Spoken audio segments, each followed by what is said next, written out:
Okay, so welcome. We have some new people today, so I'm going to go through some of the background of what we're doing here. The rest of you have probably heard this before, but the COO executives, and by the way, I'm Laura Weichel, and I'm the EVP with the COO Forum. We have Bill Shepard, our CEO, with us. He's in my upper left corner, waving at you. And Fiona Murray's here with us as well, who supports everybody in this transition effort. So COO executives in transition, we established back in the fall of last year as we were seeing some of our fellow COOs finding themselves in transition. And so our directors, we pulled together and put together this transition, which offers these weekly sessions that are all recorded and kept on the cloud in our Mighty Network. And we also have that Mighty Network for you to access and see the recordings and other postings and everything that has to do with your job. This initiative is open to any COO or operations executive, so welcome everybody. And it aligns with everything that we do at the COO Forum, because that's the main thing that we do is we have peer-to-peer group meetings throughout the country. And as you land back into the role, you're welcome to join us as our guest at our global meetings at any time. And this is the good news, is that just this week, I heard from 2 people who landed jobs, and some of you may know them. Seema, who was with us last week and shared her journey story. She landed a COO role in the DC area, DC Baltimore area. And then Laura Tester Mayer, who's also been with us, she landed a CFO role within Baltimore as well. So that's great news, and we want to hear the same thing from you. So as you land your role, don't forget about us, and make sure you send me or Bill or Josh or anybody that's within this network an email just to let us know where you are and what you're doing. And I know it's a crazy time when you're getting through that, but just make sure you let us know, because we'd love to celebrate that with you. Let's see. So meeting rules, meeting courtesy, if you don't mind muting. It's a small group, so if there's not much background noise, Josh might be calling you off to participate, and we'll all be off mute. We're business first, so if anybody has to run off, take care of the dog, the kids, or bio breaks, or get more coffee, you're welcome to do that. And we run business language, no politics, because we find it just works better. As I mentioned, we're going to record this meeting along with all the others, and we'll put it up into the Mighty Network and let you know after the fact. So if you need to review it or you want to share with anybody, you're welcome to share these. Keep any job prospects you're working confidential. And for questions during this session right here, Josh is more than open. If you have any questions along the way, just post them in the chat and we'll address them as we go. Fiona Murray is your go-to. If there's anything you need, reach out to her. You're always welcome to reach out to me or Bill, but Fiona will take care of you probably more quickly. And with that, I'm going to introduce to you Josh Renicker. And let me see real quick. Hold on a second. Many of you know him because I think Josh has been on a lot of these calls, and he's actually presented at least once, I think maybe twice before, So this is number 3, Josh, and we really appreciate you sharing your time with us, and you're a great steward in this effort and also within the COO Forum. So I'm going to give you a little background on Josh so you know where he's coming from. He served as an operational leader of energy access in Indianapolis since 2006, and he currently holds the position of COO, a role he's held since 2013. His career started manufacturing, first as a full-time machine operator working midnight shifts while attending and earning his associate's, bachelor's, and master's degrees as a non-traditional student. His career spanned several verticals in manufacturing, including automotive, signs and lighting, packaging, and electronics. He's built his career on the adage simplify and add effectiveness, and he uses this approach to business management, project management, and continues to strive for excellence through an attitude of continual learning. Since 2010, he's been assisting people with developing effective resumes through personal contacts and through local university career services offices. He's a husband and a father of 2 children. He enjoys family, travel, music, art, and motorsports, along with his work and efforts toward lifting others. And as I mentioned, Josh is a contributing member of the Indianapolis COO Forum, and he regularly attends our global meetings. And he's a great steward. He's a great friend and colleague to me and many others within the COO Forum. And he continues this through lifting others. And with that, I would like to turn this over to Josh. Let me unshare my screen and let him take it from here. All right. Good to see some familiar faces, as well as potentially some new folks. Let me figure out sharing my screen and things here. Should be this one. Okay, are you seeing my screen okay? believe so. All right. Let me expand my view here so that I can see more than. So this is going to be a bit of an interactive session. We're going to be talking a little bit about value propositions, which is something I presented when we talked about resumes, and we talked about the interview process was developing a value proposition. So we're gonna dive in a little bit more to that today. But first, I wanted to say thank you to the COO Forum. The amount of value I've gotten out of being involved in the COO Forum is just it's just insurmountable. It's the amount of value that I've gotten, the amount of connections that I've gotten, the conversations I've had, the friends I've made. It's just I can't even put a dollar amount on that. It's just absolutely been incredible, and I continue to be involved as much as I possibly can. So I'm happy all of you guys are here. I hope that my message brings you some value today. So let's dive in here a little bit. So have you guys ever met somebody new and had that like awkward conversation that starts with, so what do you do? Kind of how do you answer that? So we're going to go on a bit of a journey today. And this is going to be an interactive workshop. So I'll present a little bit, then we'll kind of dive in and get everybody involved. And we will be discussing how to build an effective value statement, and then how to effectively communicate it, and how to support it. So a couple things. This is kind of an agenda. So building it, communicating it, and then supporting it is really what we're going to do. And you'll see the name Sam Horn. She is a speaker. I'm not even sure her full background. I was introduced to her literally last week, and I was like, I had that aha moment. It was like, yes, I'm going to dive down this rabbit hole with her. So if you want to look her up, she's got some great information out there about just general communication and being able to communicate your value. So let's first talk about value statements. So building value statements should be an exercise of discovery. So when you sit down and start looking at how to put together a value statement, I always kind of just start with, what are my core values? What are the things that really, really matter to me? And in this case, I threw a few out there: integrity, transparency, loyalty, efficiency is a big one for me. Open-mindedness, being able to accept change, and commitment. Now we can't throw all of that out there, right? Because then people start to like put shields up because you're hitting them with too many buzzwords. So really, when we're talking about value statements, we want to narrow that down and simplify it a little bit. So we want to focus on 3 of those. So the next thing I do is, what do I want an employer? What kind of the core values am I looking for in an employer? I want some alignment there, right? I want to be able to feel like I'm part of the team as soon as I walk in the door. So I think being able to communicate what that core value that I'm looking for in an employer is really important. So again, you'll see a lot of the same things: integrity, boldness, right? I want a company that's ready to step out and try something new.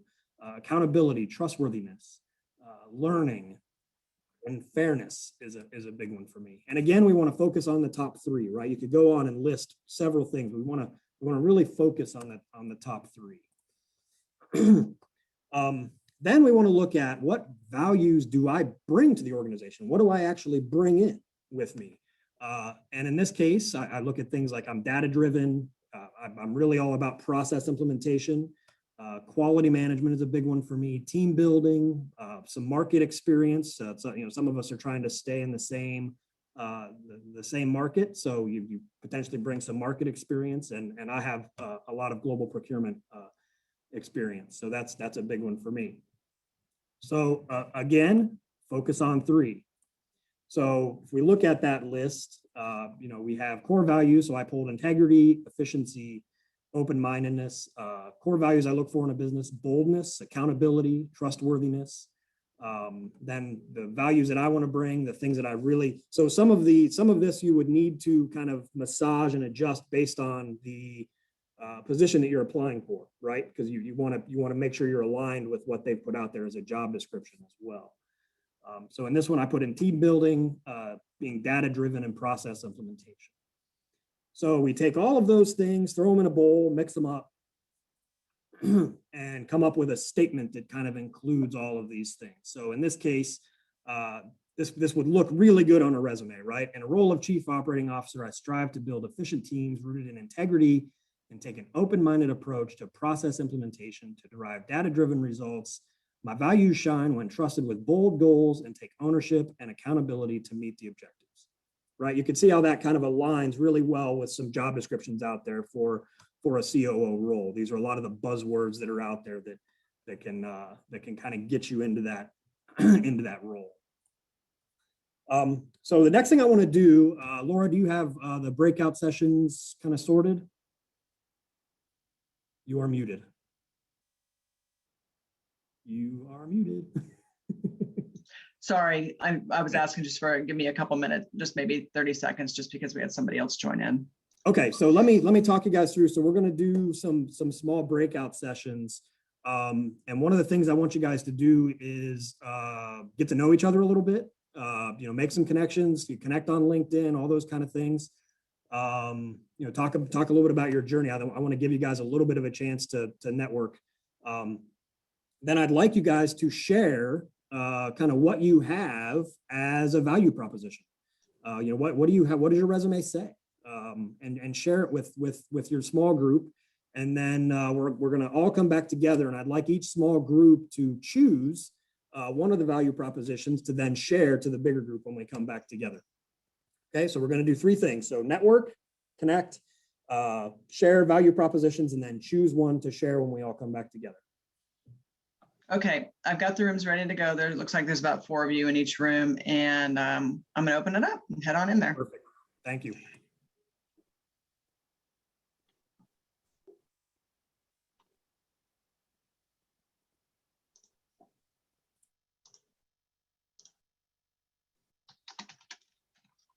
We're good.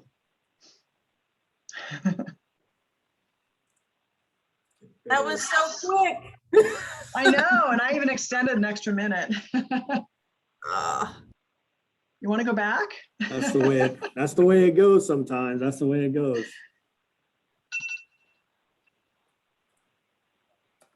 All right. Do we have everybody? I think we've back? got everybody back in here, Josh. Okay. Hopefully we spent a little time throwing buzzwords at each other and scratching our heads and got to meet everybody a little bit.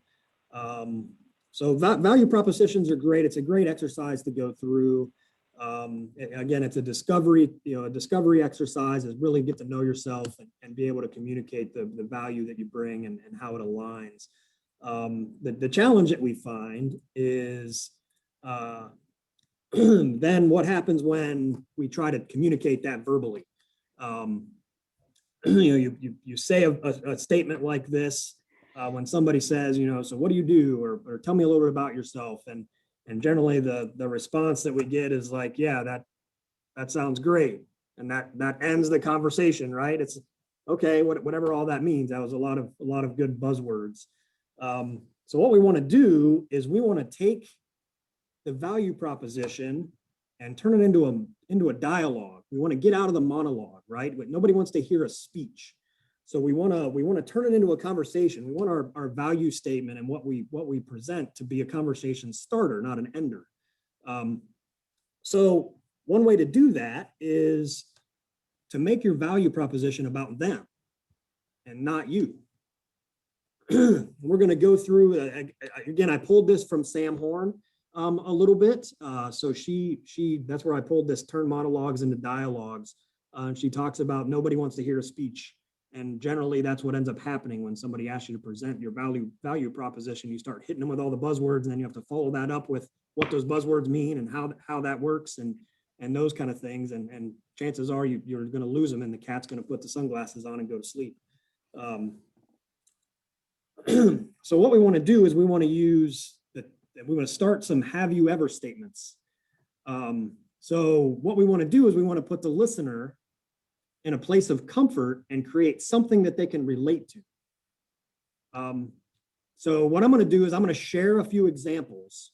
And while I'm sharing these, if you guys, all the attendees, can put some thought into how you could take a piece of your value statement and set it up as a have you ever statement.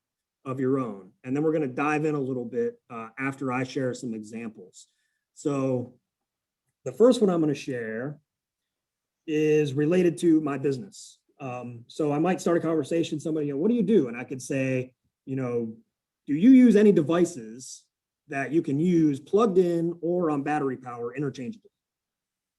Chances are they're going to say, yeah, of course. I have a cell phone, I have a laptop, right? All those things you can plug in or you can run on battery power. Well, Energy Access designs and develops electronics that allow devices to do that. So I made it relatable, made it something that everybody, yeah, okay, that makes sense. Okay. Rather than saying Energy Access designs and develops battery chargers and power management systems. Okay, that sounds good. Now it's a conversation starter. Oh, okay, so you do laptops and camp? Nope, we do everything else. We do medical devices, we do those kind of things. So you can see how it could be a conversation starter.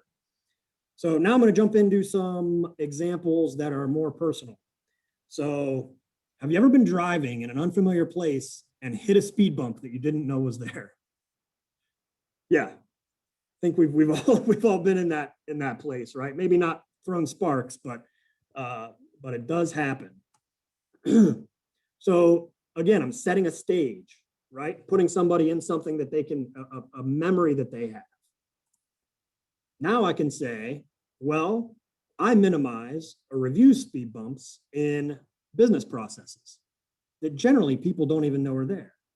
We call it effective process interaction and continual improvement. You can see how that starts a conversation. I put them in a place where they can relate it to something like, oh, speed bumps. Okay, can you tell me more? Can we go into some detail about that? Can you support that in some way? So here's another one. Have you ever seen anyone walk into a very clean window or screen that they didn't know was there? I've done that. I've walked into a screen. So I call those stealth barriers. They can be inherent in any business process. I can identify, bring them to the surface, and mitigate them so they don't get in the way of teams meeting their goals and objectives. I focus on simplifying processes and bringing clarity. So again, I set the stage, put them somewhere that they can remember, put them in a memory, and then relate what I do to that memory. Right? Conversation starter. I'm going to share one more, and then we're gonna dive in, and I want to hear some ideas that you guys have. So this one is a little bit more of a back and forth dialogue. So have you ever had experience with or witnessed working with a good photographer? The thing that comes to mind for me is when our babies were born, we worked with a photographer in the hospital, and I was really impressed at how little time he spent on his camera. He knew the camera so well that he spent all his time manipulating our little bundles of joy and getting them ready and positioned for the shot. And then he'd move his hands out of the way and he'd snap a bunch of pictures. And I was just really impressed with how well he knew his equipment and how well he understood what he was doing. So if I ask somebody, have you ever witnessed working with a good photographer? Then I can ask, okay, what makes him a good photographer, right? And that's the example I gave. They know their equipment. They know their craft. Well, I take the good photographer approach in operating a business. I get into the nuts and bolts of the process, right? Framing shots, understanding the equipment. So all these things related to photography so that I live and breathe them. The process has become second nature, which allows me to then focus on the outputs, the customer, and continual improvement activities. Just like a photographer focuses on getting my little baby positioned just right so that we can capture that moment. Right? So again, I set up an example that puts the listener in a memory that then I can relate to and show my value that way. So what I'd like to do is I want to stop sharing my screen for a moment. Which screen is that on is the question. So I'd like to hear from y'all some examples of how you might take something in your value proposition. So something you want to be able to communicate clearly and see if you can set it up as a memory for somebody. Who wants to go first. And if we don't have volunteers, I'm not scared to just start calling on folks. So go ahead, Liz. I would say, have you ever had the experience of working with a salesperson where you felt like it was just a slimy interaction? Ooh, yep, I have. Or you could use language less I love the slimy one. exaggerated. That puts me in the moment. Well, in my work, I help salespeople really create listen carefully for what the values of the buyer are. And I enable them with tools, equipment, and training that creates an interaction that's never slimy, that's really dialed into what the buyer values, and that helps the buyer accomplish more with the product and the solution set that we have. I love it. I love it. That's On the fly, fantastic. could use some shining up, but that's the idea. Yeah, I love it. I think that does a good job. Anybody have feedback for Liz?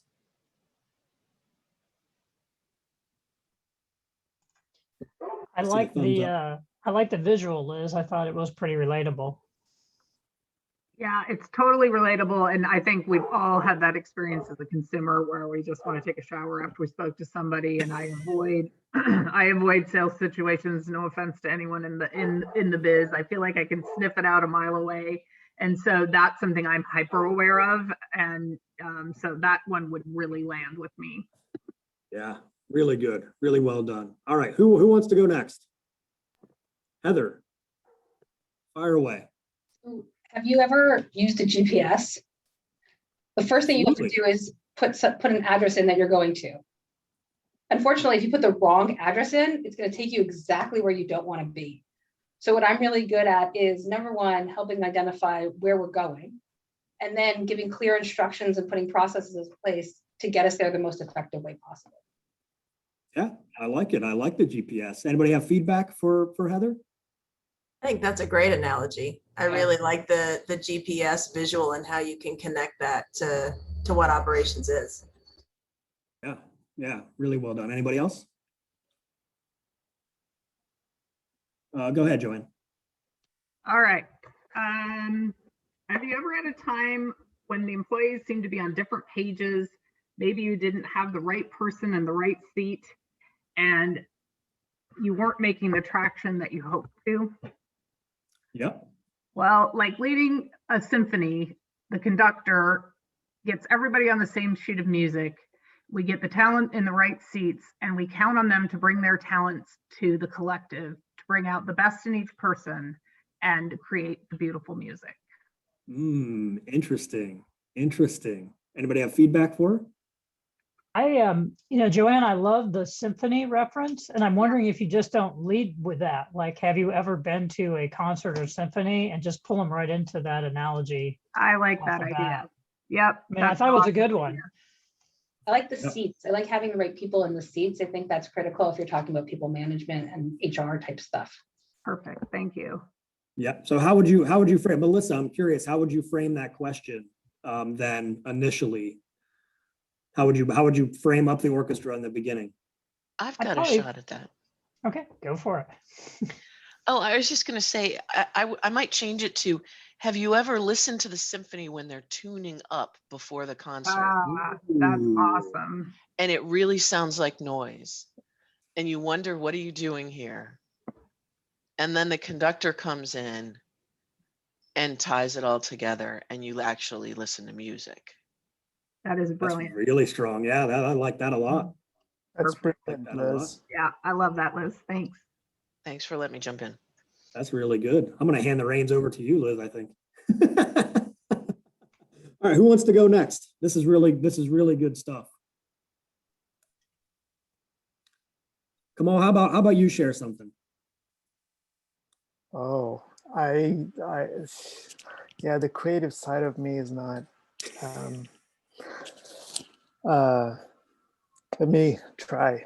I'm going directly into operations. I know, that's the hard part, right? All right, we'll give you a few minutes. Okay, thanks. I'll try. Go ahead, Paul.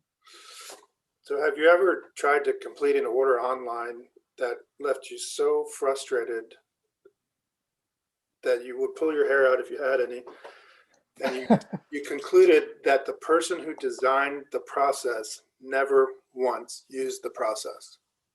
Mm-hmm. I mean, have you ever had that happen to you, where there's no way the people that have designed this process have ever had to try to go through this process? It's so clunky. Yep. So, and that happens actually quite often. It happens a lot on government websites. And so what I try to do is I try to think of process design and development from the view of the customer and the person that's actually going to be using that process to make it the most intuitive and customer friendly as possible. Gotcha. Feedback for Paul? What if you did the inverse and led with, have you ever had an experience where it's so positive and flawless, the transaction went through, this, the customer service experience was positive, come at it from that angle, and then that's what you design, or that's what you do? I think because that's such a rarity, right? I mean, truly, right? But aren't you rare? But in a good way. I mean, it's a hard problem to solve. I think people have more negative experiences than positive in that way. I also think the strength of what Paul said was that someone who designed it never used it. And I think we can all relate to something that we've tried to use that you're like, whoever designed this never even thought that this was going to be used anywhere, or they've never tried it out. Yep. Paul, I think what I would do though, my advice would be to let yourself leave some space in your question for a little bit more back and forth. So I would almost open with, have you ever been frustrated with an online order? Like set it up, let them give you some feedback.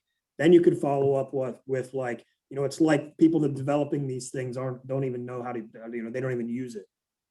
Oh yeah, because then you're pulling them in even further. So yeah. I think leaving a little bit of space and potentially setting up a 2 or 3 part question with some room in there for them to really pulling them in, then you can hit them with, yep, I'm your guy and here's why. Good point. Yeah, that's really well said. Anybody else have feedback for Paul? No? Kamal, you got something for us? Sure. I'll try.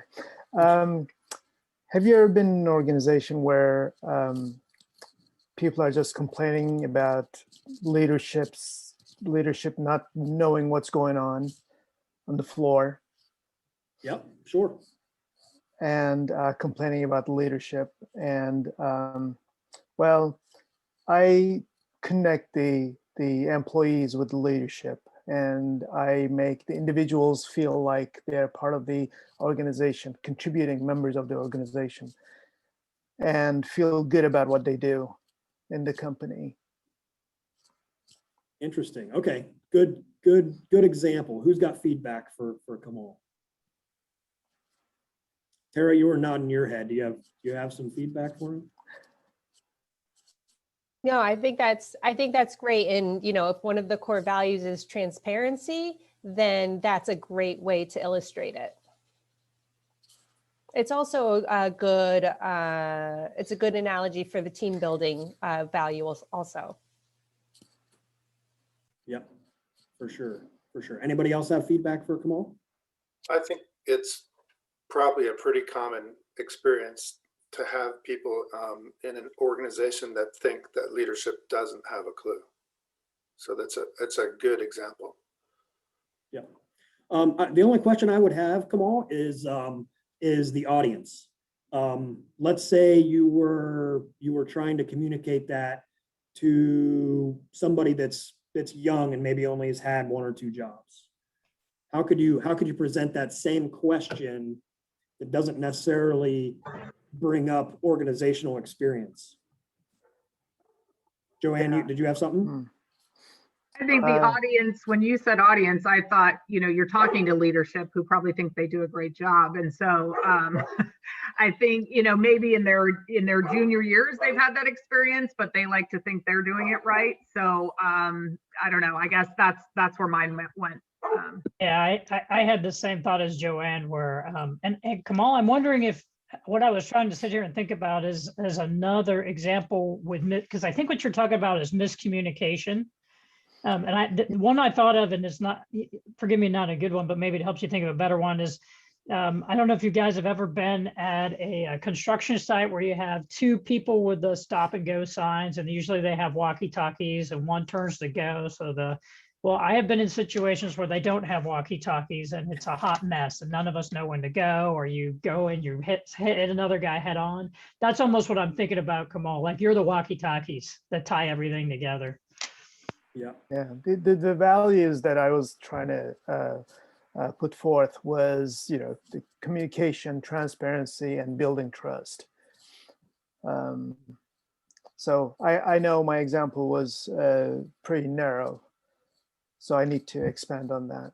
That was good. I would almost go the sports reference. I would almost say, have you ever been watching a professional sports team and see teammates get into it on the field? And then dive into, the leadership issues, the disconnect, because that's not something that happened. That's a locker room issue. So, I would almost try to broaden it that way. That becomes something that almost anybody could be like, yeah, of course I've seen that. So that's kind of what I would do. Kurt, did you have something to share? Well, along those lines, and this will dovetail into my statement, or have you ever, does it have to necessarily be broad? I mean, if you're focused on a target audience, you can speak to that company who you're in. I'll share my example. My background's only been in commercial real estate. So the people I'm meeting with are executives of companies that have multiple tenants. And this is an experience born out of COVID. So have you ever had 754 tenants who don't want to pay you rent? And everyone experienced that during COVID. So, I led a firm that stood up a process, managed 18 people, and over the course of 9 months that focused on tenant retention and mitigating the financial impacts of having those tenants stay with us in our portfolio. So very focused on it's a tenant, and stood up a process that wasn't in place, worked with my team, and touch on the financial side. Yeah, that makes sense. Feedback for Kurt? I love it. I mean, I'm not even in this industry, but certainly can, recognize what the pain points were. And that for me would be like, oh my God, that's what I need. Because I guarantee there are many firms out there that didn't have any luck in that department, were flat-footed and in dealing with what was a very difficult situation also. But, and the other thing, Kurt, I was just not Kurt, sorry, Joel, that I wanted to say is that, that first value statement where we're kind of putting in all those values and ideals, it's like, and a wise man said this to me in particular, but I sounded a lot like all my competition. So how do I open those eyes up and say, how am I memorable? How am I like, oh, that is a person that knows how to get it done? And that's, I think, the impact that you're hoping to have here. And that creativity, Kamal, is where I would spend some time, because to me, that's like, oh yeah, because if I just list all the things I'm great at, I guarantee all of you are too. And all the things that I value, I'm guessing all of you do too. And so I think it's really that making it personal to you so that it comes off the tongue really easily and you get into a comfort zone with it, that you sell it in a way, is really where this has power. Yep, absolutely. That's absolutely correct. Yeah, I want to pile on what Joanne was saying. I think it was really effective, Kurt, that you really led with a painkiller rather than a vitamin. That, I think at this level, we really get tested on how we deal with messes and what our capability to be able to pull through that is, and to not get stuck, and, to be able to deliver impact.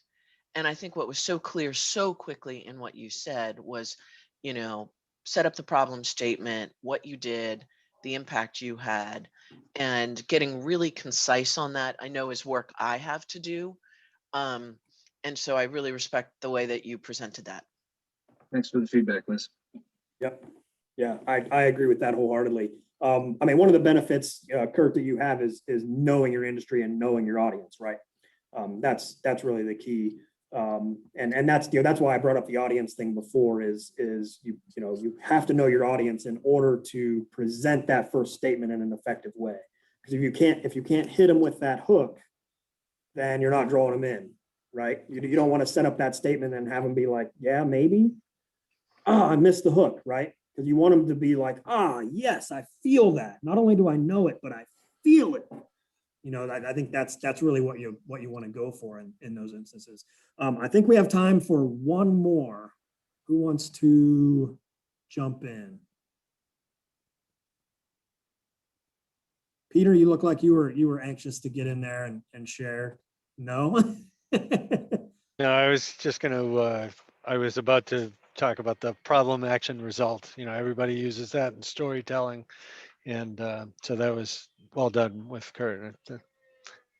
That's where I was going. Gotcha. Thanks, Pete. Okay. Gotcha. All right, one more. How about Shannon? Have we heard? Did you share?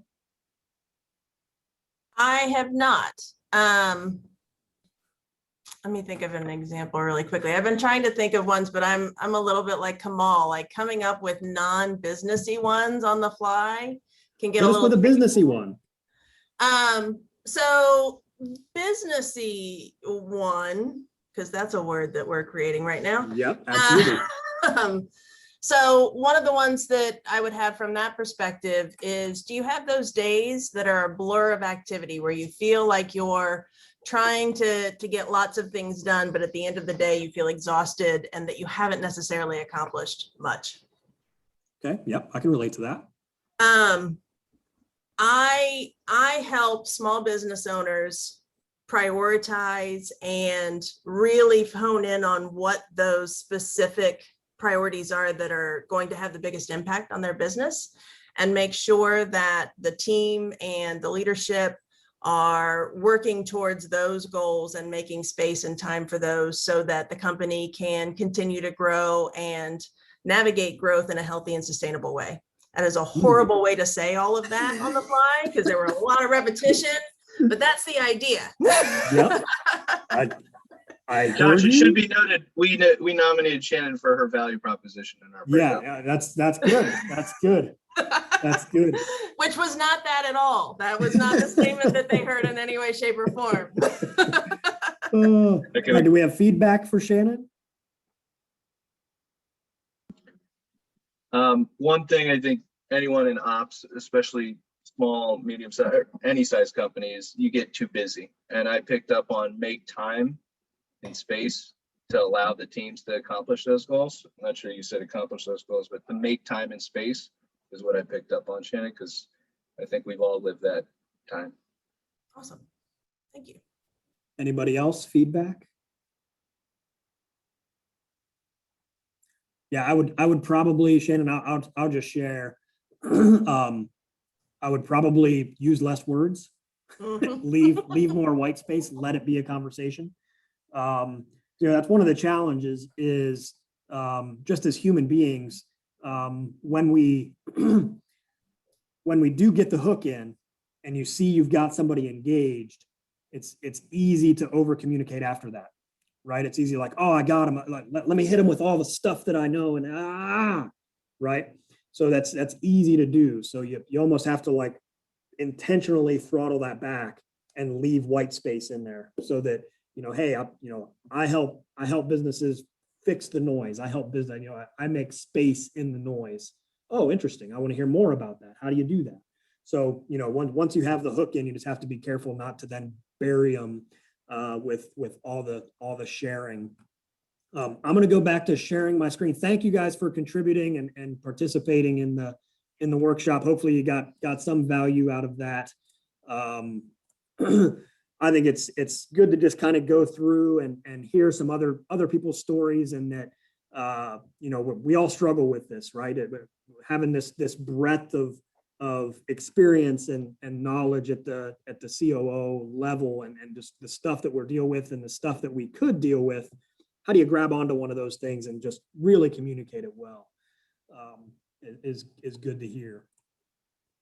So the next thing we want to be able to continue the story, right? So the one thing that you set up should in theory, start a conversation. So how do we support that? How do we continue the conversation? And again, we make it about them. So I'm going to take the photographer statement that I threw out there, and there'll be a follow-up. In this case, I would dive into experience that I have in quality management systems and ISO certification. So I jump in and say, you know, have you ever worked on changing archaic systems and processes, things that have been in place for a long time, and you know, they're just not as effective or not as efficient as they could be. So when I came into this role, there were really few systems in place, and what was there was archaic. Everything was static documents and cumbersome. So when I stepped in, I got to learn the processes that we need. I got to learn the industry because this was a new industry for me. And I got to build the processes and systems from the ground up, and was able to get us ISO certified within 18 months. And really that was only the beginning. So see, that sets up a conversation. So you can, oh, ISO certification. Okay, so it's, you know, now you can start to drop in some of the buzzwords and some of the things that you can truly bring in to the organization. So again, you know, today we shared a little bit about building that value proposition. So I truly believe in you know, not only when you're seeking employment, but you know, throughout your career.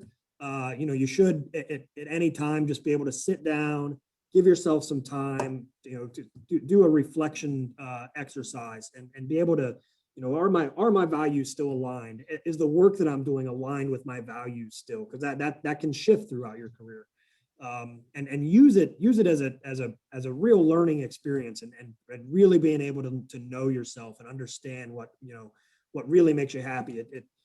I've seen, you know, few people get to, as they climb in their careers, they find themselves less and less happy because they're sacrificing things to climb a ladder.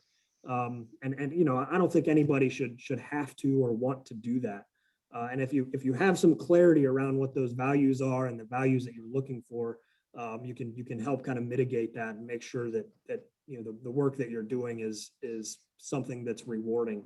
Then communicating your values. So knowing your audience, you know, relate and hook. You know, throw something out there that everybody can shake their head to, right? I mean, that's what you want, that head nod. Oh yeah, I can relate to that. Awesome. Gotcha. Let's have a conversation. And you can do that really quickly. You know, the one thing you don't want to do if you have 60 minutes or 60 seconds with somebody is end the conversation, right? You want them to like, hold on, I need to go another floor up, but I'm going to hop off this elevator for a second because I'm interested in what you have to say. You know, so it's transitioning that elevator speech from monologue to dialogue, and then being able to support it. So take your experience, take those growth examples that you've had throughout your career, and be able to continue the conversation. Like, look, these are things that I've learned dealing with this stuff. This is a situation I was in. This is how I grew through it. This is what I've learned. And then, you know, back that up with experience or accomplishments. I was able to do this. We were able to land this certification. And then, you know, relate and support it with personal experience, because in the end, we're people talking to people. So, you know, people want to know who you are. They want to know outside of what's in your briefcase, right? They also care what's in your heart and what's in your head. So, you know, take some time and be personal, be a person, because by God, you're talking to another person. I do want to thank you guys. Thanks for being participants and not just an audience. I appreciate all the feedback and everything. I'll open up the floor. We do have about 5 minutes left. I'll stop sharing my screen and we can do some Q&A if you wish. I wanted to say really quickly, this was a fantastic workshop. Thank you so much, Josh, for putting this together. This was a really, really useful exercise and has given me homework in a really good way. So I appreciate that. Good. Love it. Yeah, I have a call right after this call, and I'm going to use the "Have you ever" for sure in this call. It's the first time I'm meeting this person, and definitely going to explain what I do with "Have you ever." Awesome. Great. That's good to hear. That's good to hear. Anybody else? Really good session. Likewise, I've got to say, Josh, I came into it thinking, are we really going to talk about the speed bump thing? Like, is it really that? Like, dial it down to that? But you've won me over. I get it now. Thank you for explaining. Yeah, you're welcome. You're welcome. I do This has think- been fantastic.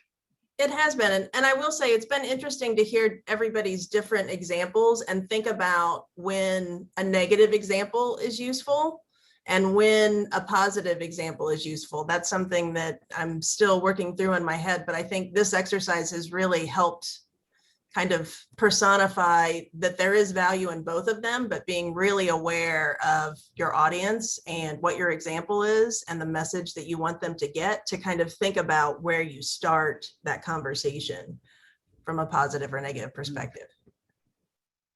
Yep, completely agree.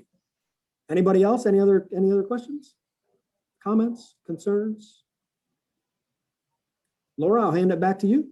Okay, awesome. Thank you, Josh. That will be recorded. So if you need to go back and start and stop to take some notes, you can go back and see that. It'll be probably up in the next couple hours on the Mighty Network. And feel free to share with other people as well.